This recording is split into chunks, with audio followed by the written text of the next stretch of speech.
महर्षि अंगिरा ने शिष्य गोपमाल का तिलक किया और कहा, तात, मैं जानता हूं कि तुम्हारे अंतःकरण में मुक्ति की आकांक्षा अत्यंत प्रबल है, तो भी तुम जाओ और वर्णाश्रम धर्म की मर्यादा के अनुसार गृहस्थ धर्म का अनुशीलन करो। आपकी आज्ञा शिरोधार्य है गुरुदेव, पर ये संसार तो बंधन है, वहां जाकर मुक्ति जैसे जीवन लक्ष्य को भूल गया तो? भूलोगे नहीं तात। यदि तुमने कर्म के फल में आसक्ति नहीं रखी तो गृहस्थ जैसे कठोर उत्तरदायित्व का पालन करते हुए भी तुम उसी लक्ष्य की ओर अपने आप को अग्रसर पाओगे जिसके लिए तुम गृहस्थ का परित्याग करना चाहते हो। गोपमाल ने और अधिक प्रतिवाद नहीं किया। वो अपने घर आ गया। श्रावस्ती के एक ग्रामीण की कन्या हेमा मालिनी के साथ विवाह कर सुख से जीवन बिताने लगा।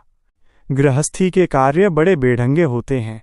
एक बार धन के अभाव में गोपमाल को अपनी गायें बेचनी पड़ी। तब तो पता नहीं चल पाया, पर जब वो गायें बिककर चली गईं और उनका वध भी हो गया, तब उसे पता चला कि गायें धोखे से कसाई के हाथ बेच दी गईं। गोपमाल का अंतःकरण क्षुब्ध हो उठा। इस अनजान में हुए पाप के प्रति उसका अंतःकरण तीव्रता से छटपटाने लगा। अब उसने निश्चय किया कि वह गृहस्थी के उत्तरदायित्वों का परित्याग कर देगा। उसने ये बात किसी से बताई नहीं, तथापि उसके जीवन में आकस्मिक परिवर्तन और तीव्र विरक्ति देखकर हेमा मालिनी ने उसके मन की बात जान ली। उसने निश्चय कर लिया कि यदि गोपमाल गृहस्थ का परित्याग करते हैं तो मैं भी उनके साथ ही गृह परित्याग कर दूंगी। रात्रि का निविड़ अंधकार हाथ को हाथ नहीं सूझता था। गोपमाल चुपचाप उठा और जैसे ही आगे बढ़ने को हुआ, देखा कि हेमा मालिनी सम्मुख खड़ी है।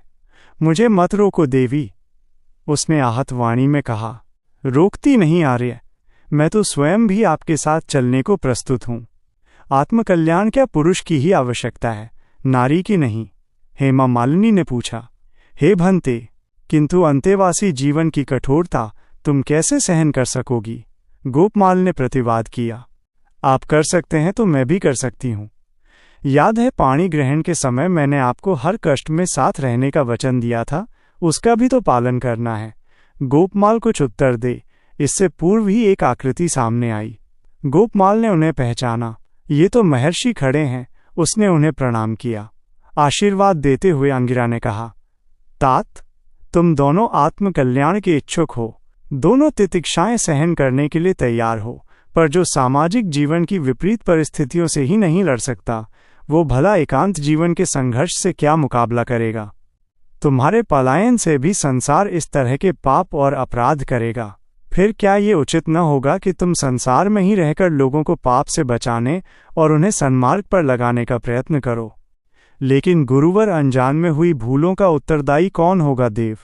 यही समझने में तो निष्काम कर्मयोग का सारा मर्म छिपा है।